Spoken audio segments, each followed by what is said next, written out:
From the center of the universe, Toronto, Ontario, Canada, this is the SDM Show with your host, Rob Cairns. The SDM Show focuses on business, life, productivity, digital marketing, WordPress, and more.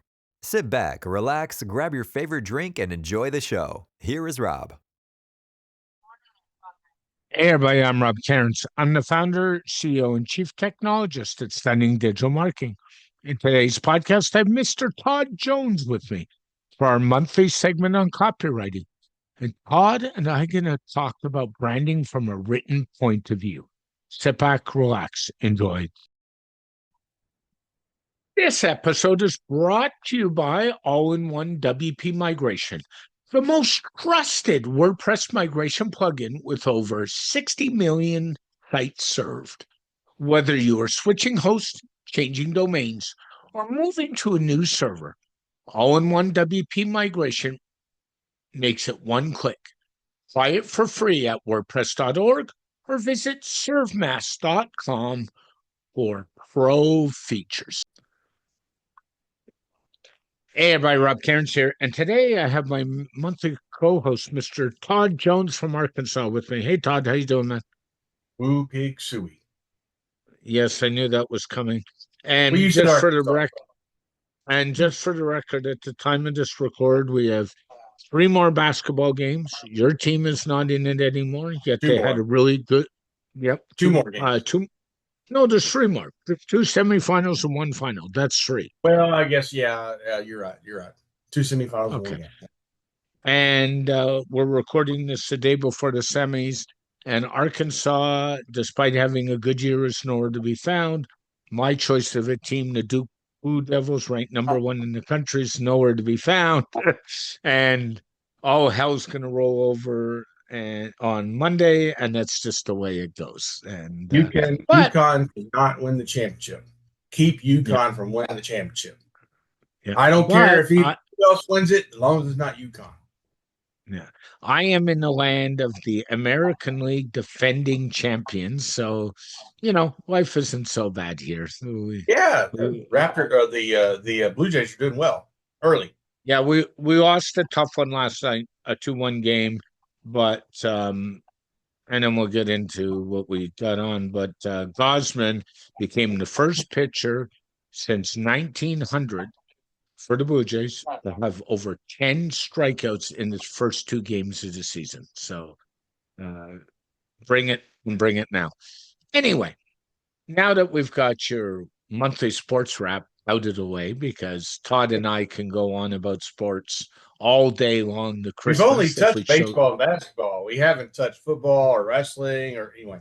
Yeah. Or hockey or any of those. I mean, we're like just a couple weeks away from WrestleMania. Right? Yeah. Yep. We are.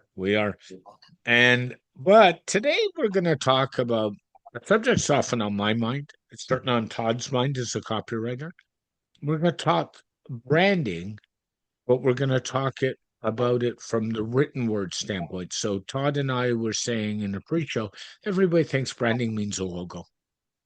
And I said to Todd, I've done a couple of contracts with big companies, and I'm in the middle of one right now, where we actually have branding style guides.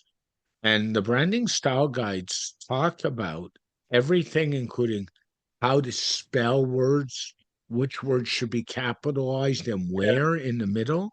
They even talk about the tone that should be used in a tweet or a social media post or in a blog post. What do you think about that? Well, okay, so that was probably an enterprise level company.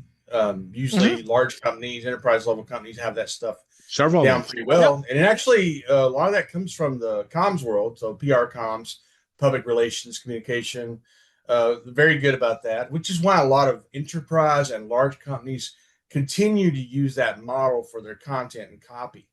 The small, medium companies don't, because, they're more innovative, they're more nimble, and they've gone more to the copy, content space and all that. So even I'm learning, right? So, okay, when 15 years ago, when I was like doing web design, web development, whatever you want to call what I was doing, was building websites using WordPress. And still do some, but that was like what I did. And when I started full time as a freelancer in 2013, that's what I did. So, you would learn from your peers about stuff, right? Well, you need to have a brand guide or whatever. And they were talking about like the colors and the font and the logo, and agencies. The traditional agency model is all about that. Which is fine. You need to have all that. But what I have learned as I got into copying content is the need for, I call it a core messaging document. There's a guy named Kate Demchek, who I've got his book somewhere, and I follow him on Substack. He used to call it the key message copy platform, and he changed it to the core messaging platform or something like that. Because he said it's a lot to say. He told me that. I asked him about it. He said he used to call it, and so he's changed the name of it. And I kind of used core messaging in the past, and that was like the whenever I did the website copy framework, which I think came out in 2018. That was really like what I was doing. Like, I built these worksheets to help people extract as much of that as they can to write the website copy. Because what I found was, because a lot of times web designers and our the lower level in terms of like size, and they don't do the content, so they go and then I remember I worked at the agency in Northeast Arkansas, and I was given a site to do for a company it was probably a small medium range in Arkansas, to build the site. And they did not choose to use, we had a lady who did do the copy for us, who would do the copy. And so they did not choose to use us. And apparently one of the co-owners had said, I guess in their kickoff meeting or whatever, that one of them's wife is an English major and she would write the content. Well, you know about how that went. So they handed of course me, I do. The girl in the office, the designer, did the design, handed it to me. It was actually very simple layout. I actually was able to do it faster than any others I ever did when I was there, and which is, the development part of it. Then I was going to put the content. And on top of that, they went ahead and made me basically the account manager for finishing the project. So I did everything. I was project manager, account manager, and developer for this site. The only thing I didn't do was the design part, which Brittany did and she did fine. It was very plain, but it was good. And can I stop you? Let's stop you right there for a second. One of the things you said is we know how that went, because we all know when clients think they can do the copy. I'm going through a project like that right now. I haven't even talked with you about. Every year I like to do one or two charitable projects. It's my way of giving back. And one of my friends belonged to a senior woodworking association. So they have a woodworking shop for seniors. Inexpensive. Great way to get over 65 guys out and ladies out doing stuff. And they finally decided, and he's an IT guy, they needed a website. And I said to him, well, I'll do it for you. I'll do it because I like to do one or two of these projects in the community every year. And pulling content has been like pulling teeth. I'd be better in a dentist chair than I am pulling content, because they just take their time. They take their time. And then they look at you and they say, why is this project late? And I'm pointing at saying, well, if you had and I actually write clauses into paid contracts that say, you must provide me content by this date, or there's a financial penalty attached to the project, because we all know web designers do not make money if they're dwelling on 6 months because somebody won't produce content. So I force my clients, because this is a partnership. This isn't about you dumping your mess on my agency and saying, Rob, clean it up. It's about me working with you to achieve a goal that's important to generate leads, which mean the sales. That's the key.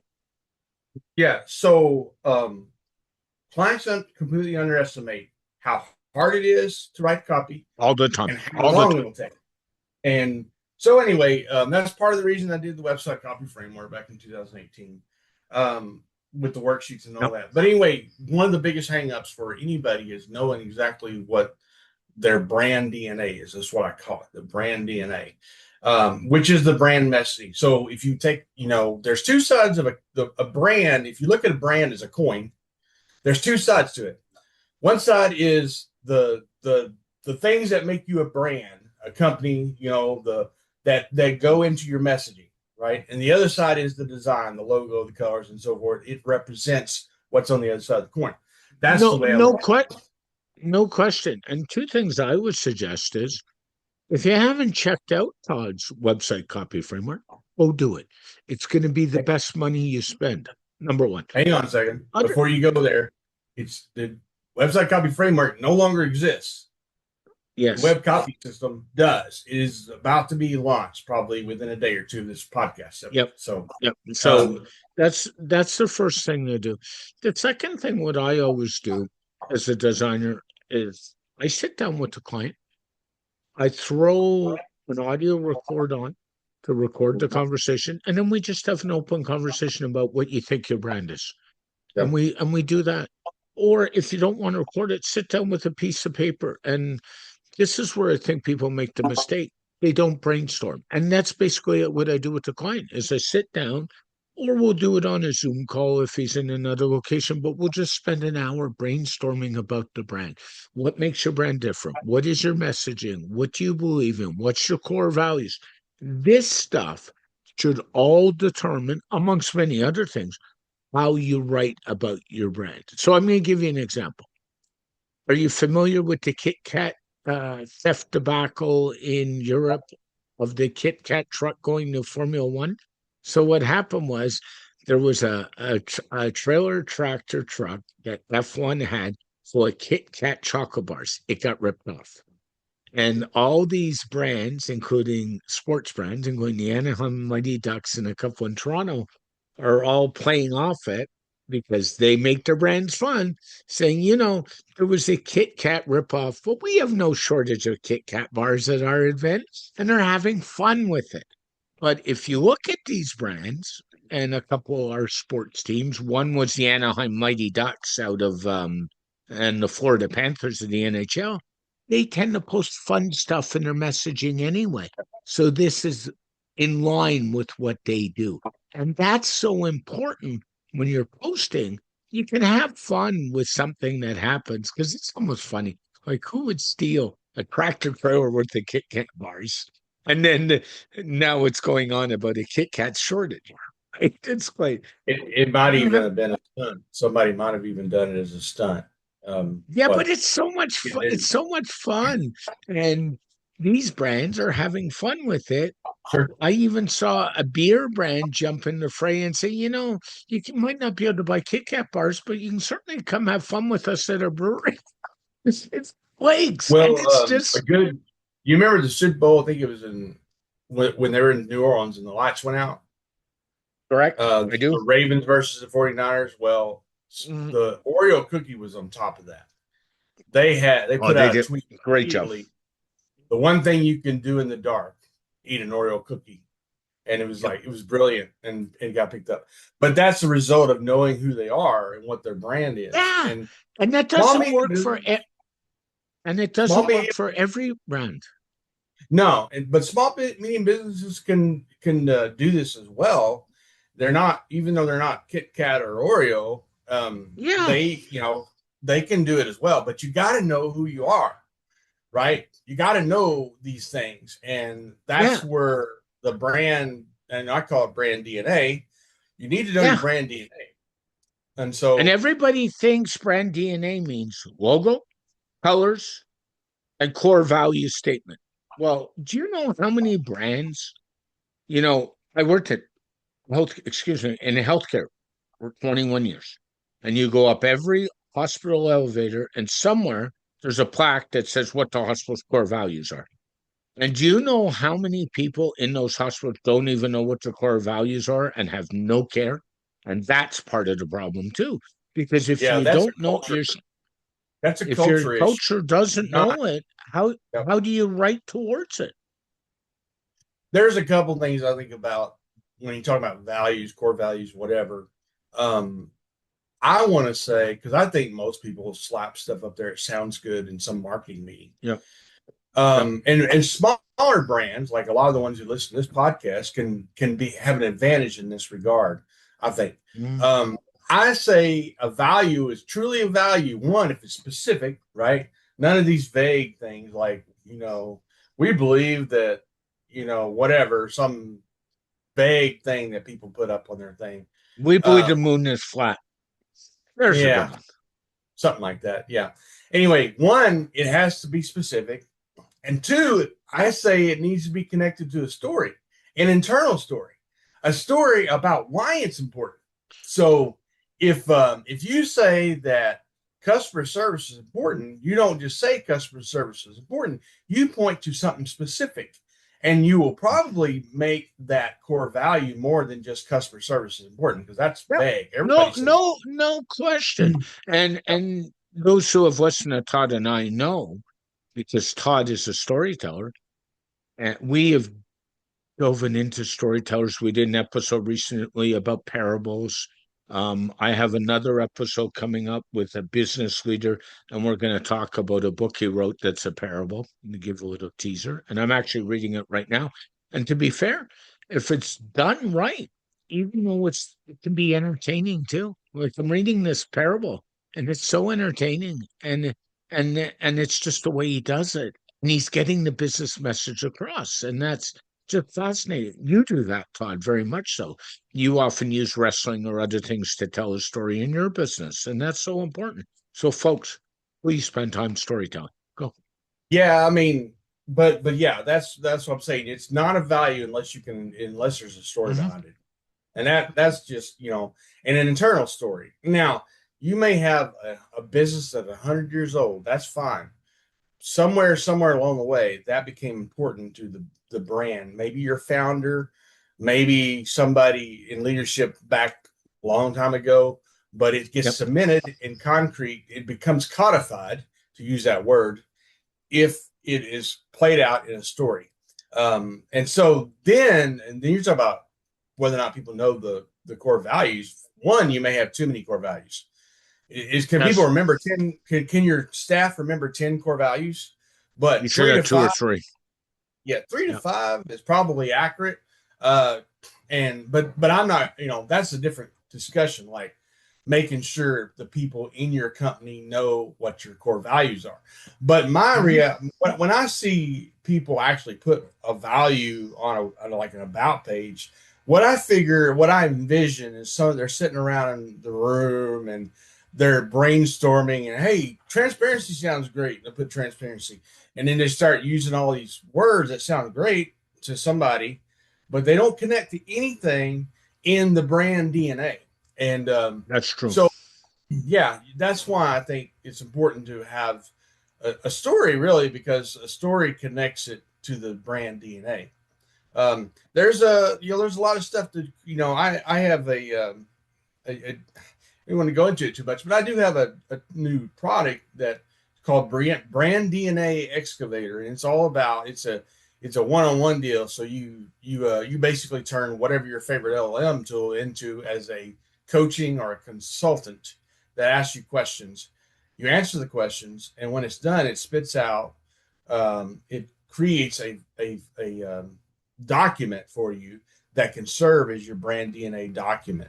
And from there, now here, let me connect it to something. Here's why it's going to be important, why it is important moving forward. As you have noticed, and our little group has noticed, first of all, ads are getting harder to run.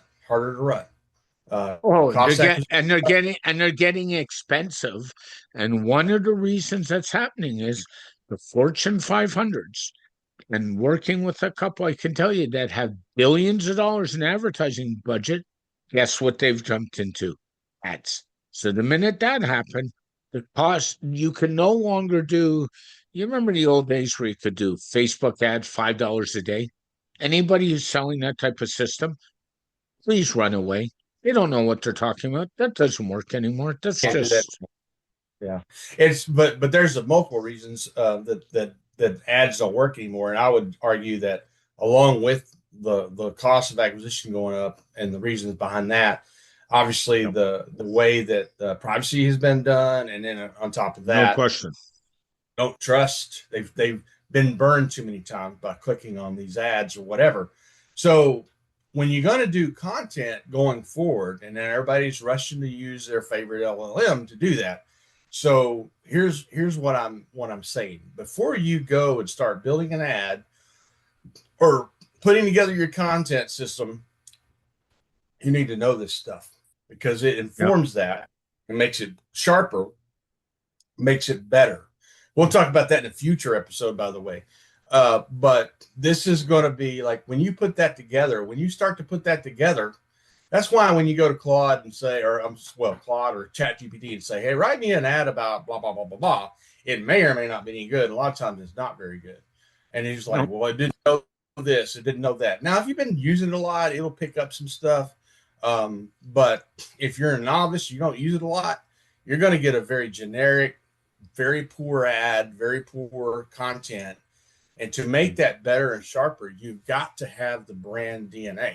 You've got to have the core, as Casey calls it. Now, let me stop here for a sec. As you talk, and you and I talk about this stuff a lot of time, and you've done some stuff for me, and we've shared a lot, and we have a group that talks. So you and I spend a lot of time talking about what you're working on. I'm pretty aware. And the one thing I would say is, even if you don't have it formally written out, sit down, do what I do, have that conversation, or I like to sketch with a scrap pad. I'll take a pad and just throw it in front of me and start writing.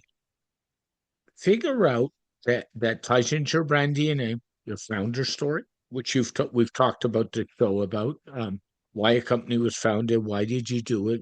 I always tell the story, and you do too, about my company, that I didn't want to be a marketer, right? I tell that story a lot because that's part of my DNA and why I've gone the route I've gone.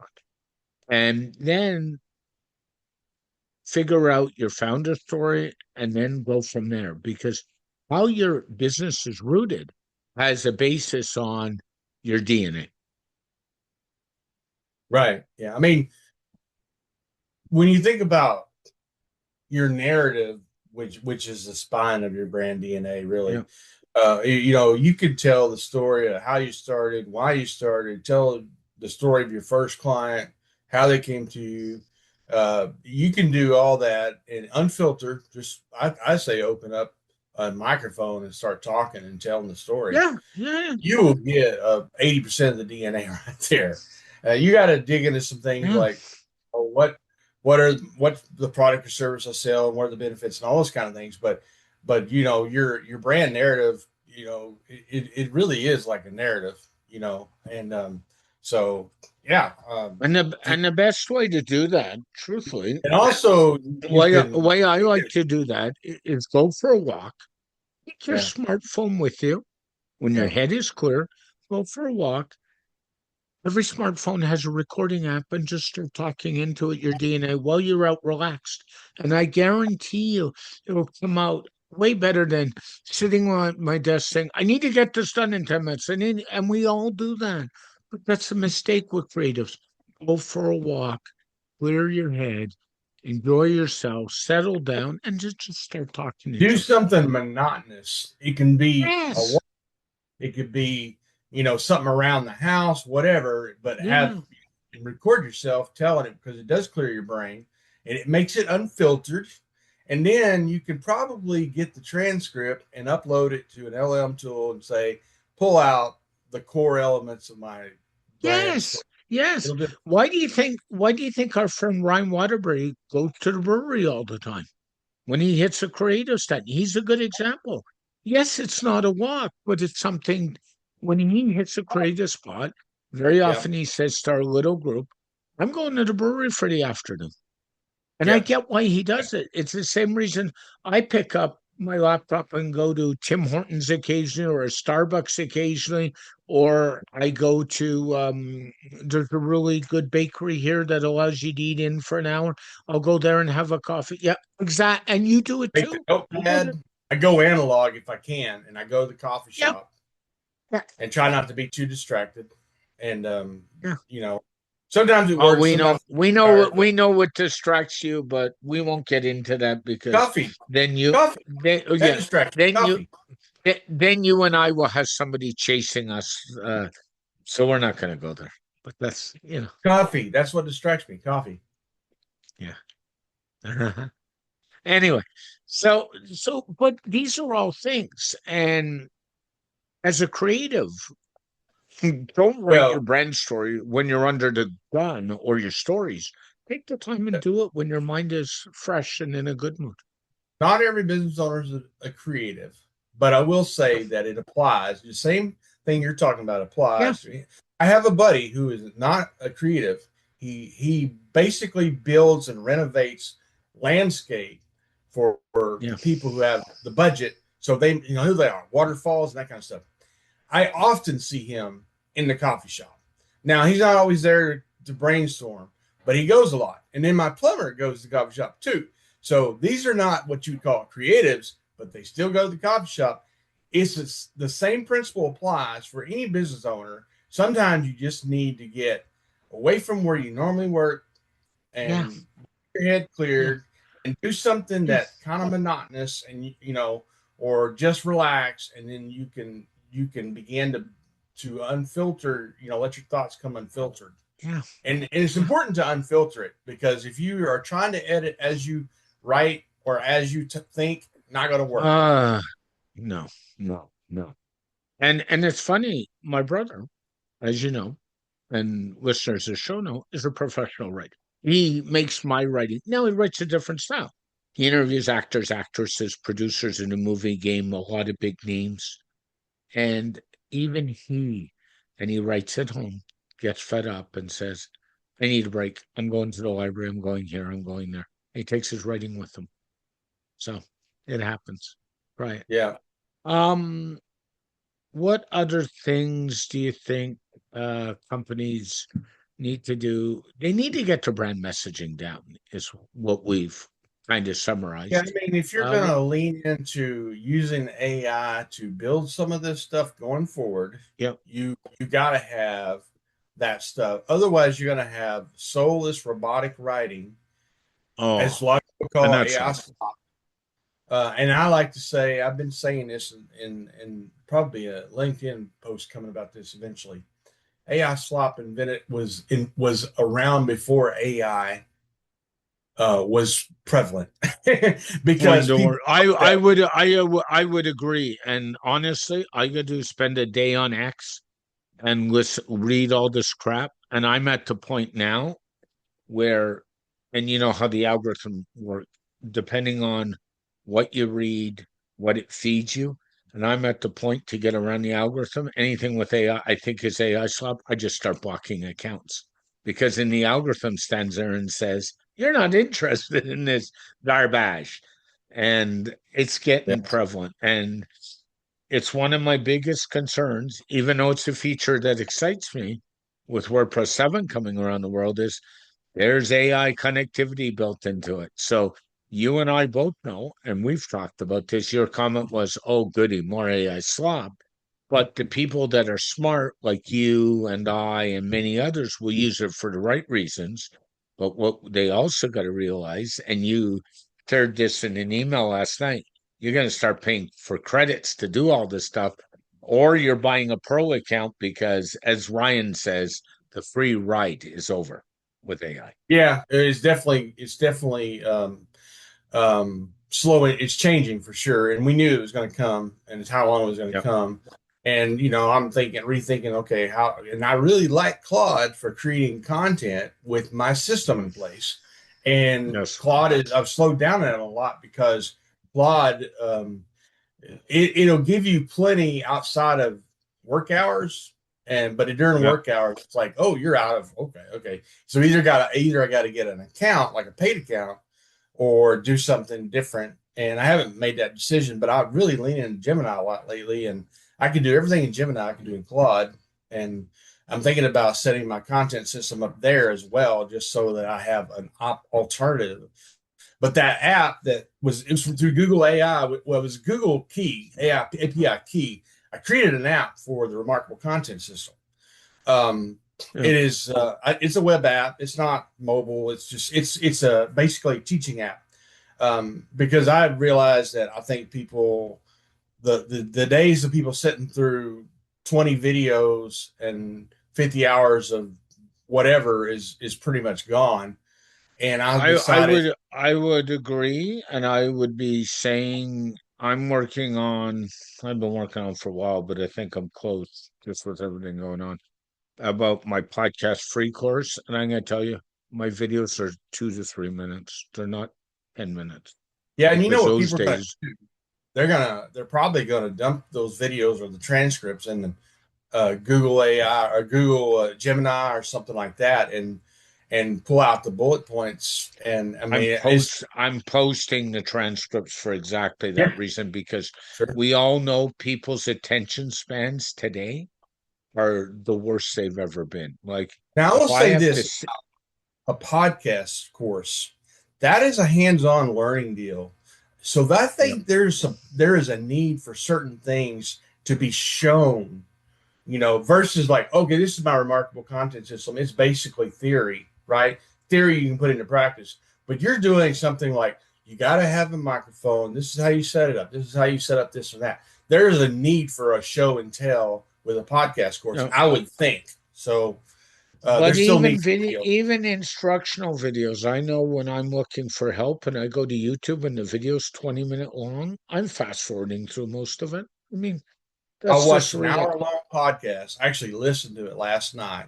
I didn't catch every single minute of it. Actually, two recently. One was Amanda not of a however you say her name, from Spark Turl, and Yeah. interviewing Brendan Hufford, and that's not an hour. I think it's like 30 minutes. I love Brendan. I've been trying to get him on the show. I've had his partner on the show before. Oh, okay.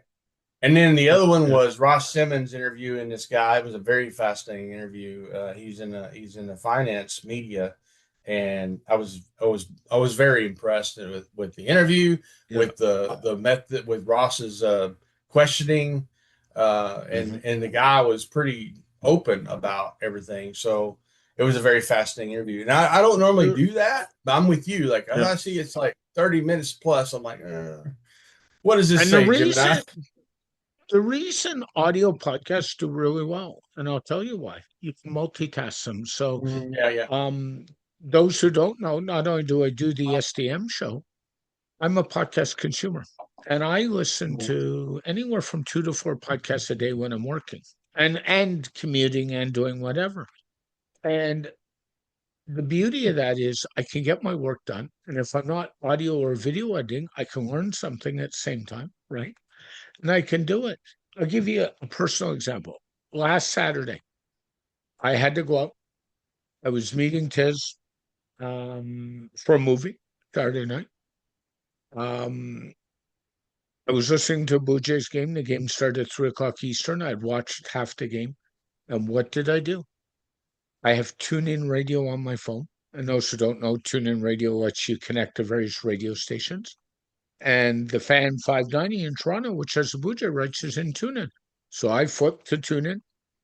And my friend said to me, "What are you doing about the game? You're going out." I said, "I'll just listen to Ben Shulman, who's Dan Shulman. Dan Shulman, for those in the States, covers college basketball, also covers Blue Jays baseball in Canada, was the host of Sunday Night Baseball up until a couple of years ago and gave that up. Dan's pretty accomplished. His son is the radio voice of the Toronto Blue Jays, and very good, by the way. So what did I do? I switched to the radio. I did my commute. I had the game in my ear. I never missed a beat. I was happier than peach. And I still believe, because of that, audio is still a good format. Now, audio lost a lot of lackluster during COVID to traditional radio station because people aren't driving to work and things like that. But I still believe, from a multitasking standpoint, audio, like you did last night, or I often do, is still a valuable format. I can't do that very well. Whenever I'm trying to listen Yeah. to a conversation, it's hard for me to do something else. Now, if you're waiting for files to upload or something like that, that's different. But Yeah. when Depends I'm trying what to you're do doing. active, when I'm doing something active, like working on content, copy, whatever, I can't listen to a podcast and do that at the same time. But that's me. Maybe but it depends what I'm doing too, right? If I'm in deep work, yeah, I turn it off. But the point is, you can do it while you're that. You can do it while you're going for your hour walk at night. You can do it while you're doing, people all say to me, I don't mind doing housework. Why? Because I guarantee you there's a podcast in my ear if I'm cleaning a bathroom. I can almost guarantee it. Anyway, Todd, as always, such a pleasure. Um, since this is going to come out before, who do we want to win Monday night? Let's have some fun. Arizona beat Arkansas. So I want to roll with Arizona, but I don't know. Okay.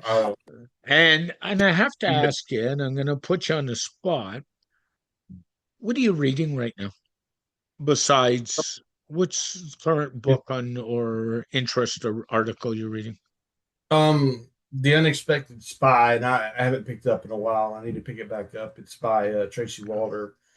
She was FBI and I'm sorry, she was CIA. Yeah, she was CIA and FBI for a while. She's retired from that now, and she's a contributor on more than one network, but News Nation, which I watch, and so it's really. And I follow her on Instagram too. And she has but anyway, it's about a girl. She was a sorority girl in college and became an FBI, CIA, and so it's kind of fascinating, really, in a lot of ways. And so she's a very sharp lady. So anyway, The Unexpected Spy. Thanks for sharing. Maybe somebody will pick it up and have some fun. Copy Flight, go on over to Todd's website, check him out. Make sure you join Todd's Substack. Fun read. He's writing some Sam stories and a few other things. Simple Sam and Osweiler Speed. Yeah, and while you're at it, you can jump on over and join my Substack, and I'm going to write. We're coming into the Easter weekend. I'm probably going to write a little bit of from the desk of from the chief technologist desk before the weekend's out, and share some stuff. And happy Easter, everybody! It's happy Easter. Happy Thank Passover. you, Todd. Have an awesome day, my friend. Be well. Talk to you soon. Bye-bye. Thanks again to our sponsor, All-in-One WP Migration by ServeMask. Export your entire WordPress site in one click, import it anywhere. No server access needed, no command line, works with every hosting provider. Free on WordPress.org or extension at servemask.com. A very special thank you to Todd Jones for joining me on this edition of the SDM Show.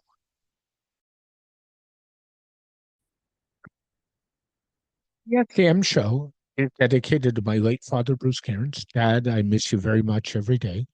My mother, Ann Cairns, who's still doing really well and is an inspiration.